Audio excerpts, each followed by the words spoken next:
दंडवत प्रणाम. मायबाबा, श्रीकृष्ण महाराजांना अर्जुनाला रणभूमीवर जे ज्ञान दिलं त्या ज्ञानाला गीता ज्ञान असं म्हणतात. मायबाबा, 15व्या अध्यायामध्ये त्यांनी अतिशय महत्त्वाचं ज्ञान दिलं आणि त्या 15व्या अध्यायाला म्हणजे पुरुषोत्तम योग म्हणतात. कारण त्या वेदानं प्रथित पुरुषोत्तम श्रीकृष्ण महाराजांना पुरुषोत्तम भगवान म्हणून मान्यता दिली. त्यामुळं त्या अध्यायाला पुरुषोत्तम योग असे म्हणतात. आणि काही विद्वानाचं म्हणणं आहे की आता सध्या पुरुषोत्तम महिना सुरू आहे, म्हणजे त्याचा धोंड्याचा महिना. आणि धोंड्याच्या महिन्यामध्ये गीतेचं ज्ञान म्हणजे विशेषतः 15व्या अध्यायाचं ज्ञान आपण ऐकलं तर आपण कृत्यकृत्य होतो. कारण येतच बुद्ध्वा बुद्धिमाशात कृतकृत्यच्च भारत असं श्रीकृष्ण महाराज म्हणले की ते म्हणले इथे गुहेतमं शास्त्र मी तर मुक्तम मायानगर येतच बुद्ध्वा बुद्धिमाशात कृतकृत्यच्च भारत. हे ज्ञान ऐकल्यानंतर माणूस कृतकृत्य होतो. बाबा, तुम्हाला कृतकृत्य व्हायचं असेल तर हे ज्ञान ऐका. तर श्रीकृष्ण महाराज अर्जुनाला म्हणतात, अर्जुना, हा जो संसार कसा आहे याचं मूळ वरी आहे, ऊर्ध्व मूळ, मधात शाखा आहे. आणि याला अस्वस्थ नावाच्या वृक्षाची म्हणजे पिंपळाच्या वृक्षाची उपमा दिलेली आहे.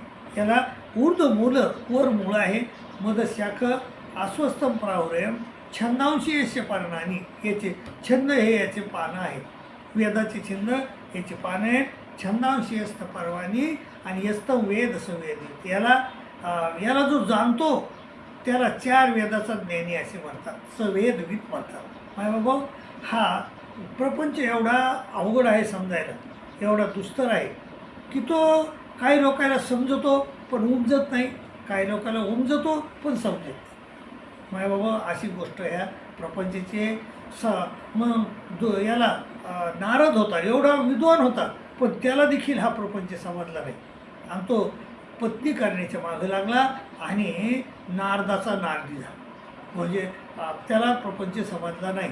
आणि याला कोणाला म्हणजे रावणाला बी प्रपंच समजला नाही. तो त्या प्रपंच, सीता ही प्रपंचाची होती ना, सीताचं शरीर कशाचं होतं, प्रपंचाचं. मग तो कोणाच्या मागं लागला, प्रपंचालाच भुलला तो, म्हणजे प्रपंच त्याला समजला नाही. बाबा, प्रपंच एवढा अवघड आहे समजायला की तो भल्या माणसाला समजला नाही, मग दुर्योधनाला समजला नाही, या कोणालाच समजला नाही. बाबा, जो 4 वेदाचा ज्ञानी आहे, यस्त वेद सवेद, ज्याला 4 वेदाचं ज्ञान आहे त्याला प्रपंच समजला असं श्रीकृष्ण महाराज म्हणतात. तर मग आदश्य वर्धनम प्रसृतातस्य शाखा गुणप्रवर्धा विषय. ते काय म्हणतात, याच्या शाखा आदश्य वर्धन खाली आणि वर पसरलेले, प्रसृतातस्य शाखा आणि गुणप्रवर्धा 3 गुणानं वाढलेले. आपला वृक्ष हा पाण्यानं वाढतो, पण तो जो संसार वृक्ष आहे तो 3 गुणानं वाढलेला आहे. मग गुणप्रवर्धा विषय प्रवादा. आणि त्याच्या डहाळ्या नाही का, विषयाच्या डहाळ्या अतिशय कोमल आहेत. विषय प्रवाद आदर्श मुला नेनुसंततानी कर्मानुबद्धे मनुष्य लोकी. आणि ह्या संसारातले लोक कर्मानं बांधलेले आहेत. तर आणि पण हा जो वृक्ष आहे संसार वृक्ष आहे, उलटा वृक्ष आहे, ऊर्ध्वमूल आहे आणि खाली शाखा आहे, खाली त्याचं शेंडा आहे, वर मूळ आहे. तर असा जो वृक्ष आहे उलटा संसार वृक्ष कोणी पाहिला का, नाही, कोणी पाहिलं नाही. न रूपमशय ततोपलभ्यते नामतो न चादी न संप्रतिष्ठा. तो कोणी पाहिला नाही, तो न रूपमशय ततोपलभ्यते, त्याचं रूप पाहायला भेटत नाही.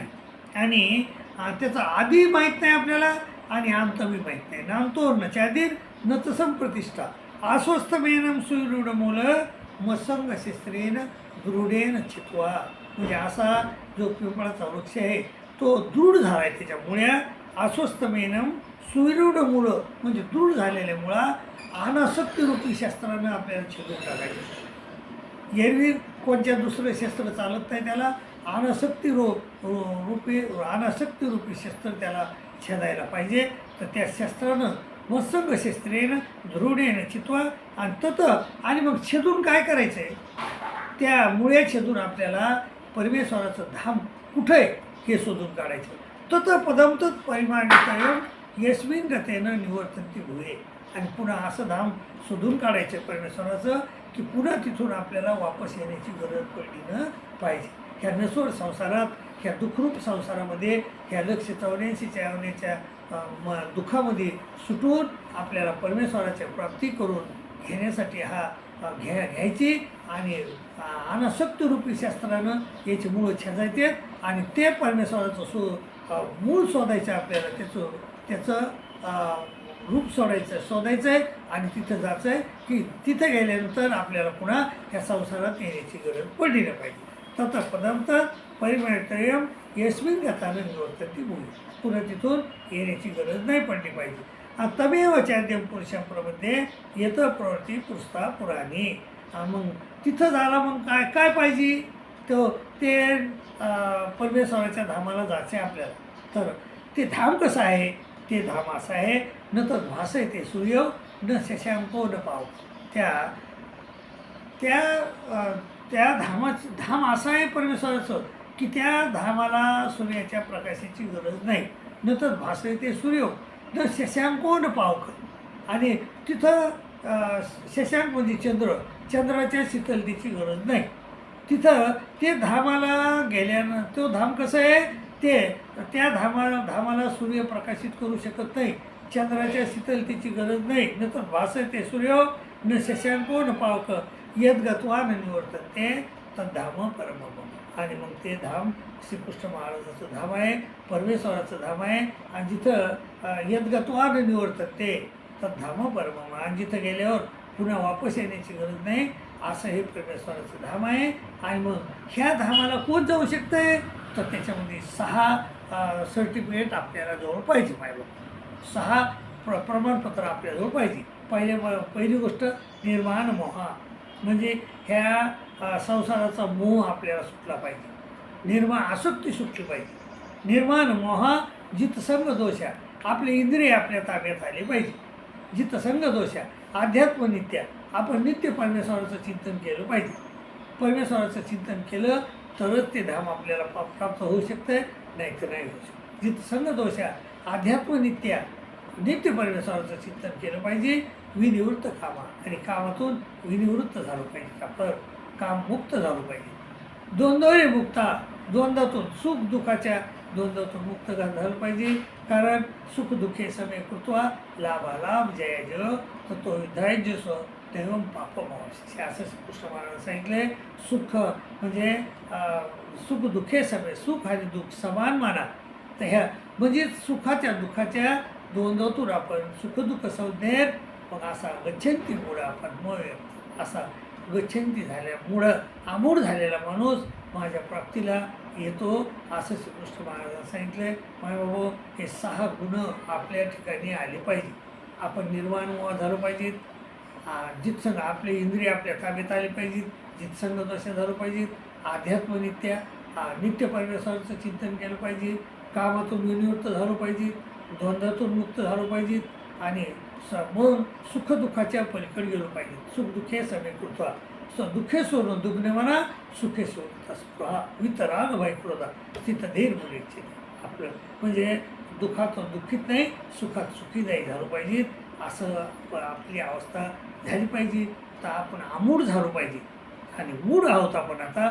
आणि मग आपण आमूढ झालो पाहिजे. आणि असा गच्छन्ती आवडा पद्मवेयंत, तसा असा आमूढ झालेला माणूस परमेश्वराच्या प्राप्तीला जातो. आणि बाबा, हा जो जीवन मिळाले आपल्याला, मनुष्य जीवन 184 यवने, 184 यवन्यापैकी 83,99,900 यवन्यामध्ये आपल्याला तर बुद्धी नाही, वाचा नाही, स्वातंत्र्य नाही. तिथं तर आपल्याला परमेश्वर प्राप्ती घेण्याचा मार्गच नाही खुला. परंतु इथं आपल्याला एक ऑप्शन दिलेली आहे, ती म्हणजे आपण ह्या देहामध्ये आल्यानंतर या देहाच्या साधने परमानंद पद्धतीने देणे, एवढा अधिकार नारायणे कृपावलं पुढे. परमेश्वरानं एवढा अधिकार द्यायला आपल्याला हा देह देऊन. तर ह्या देहात आल्यानंतर आपलं कर्तव्य काय आहे की हा संसार जाणून घ्या. हा जाणून घेणे, हा संसार जाणून घेऊन संसाराचा मोहात न पडणे, निर्माण मोह होणे आणि जितसंग दोषा होणे. आणि मग नित्य परमेश्वराचे चिंतन करणे असं करणं ह्या मनुष्य देहाचं फलित आहे माय बाबा. जर ह्या देहामध्ये आपण येऊन जर ह्या गोष्टी जर केल्या तरच आपल्या मनुष्य देहामध्ये आपण आल्याचा फायदा आहे. नाही तर मग जन्माला आला ह्याला आणि पाणी वाहून गेला तशी गत आपली होती माय बाबा. तर तशी गत तुमची होऊ नये म्हणून ह्या अधिक मासानिमित्त तुम्हाला हे दिलेलं प्रवचन आहे माय बाबा. तर हे तुम्ही म्हणजे मन देऊन ऐका, त्याप्रमाणे वागा अशी मी तुम्हाला विनंती करतो. तुमची रजा घेतो. प्रणाम दंडवत प्रणाम दंडवत.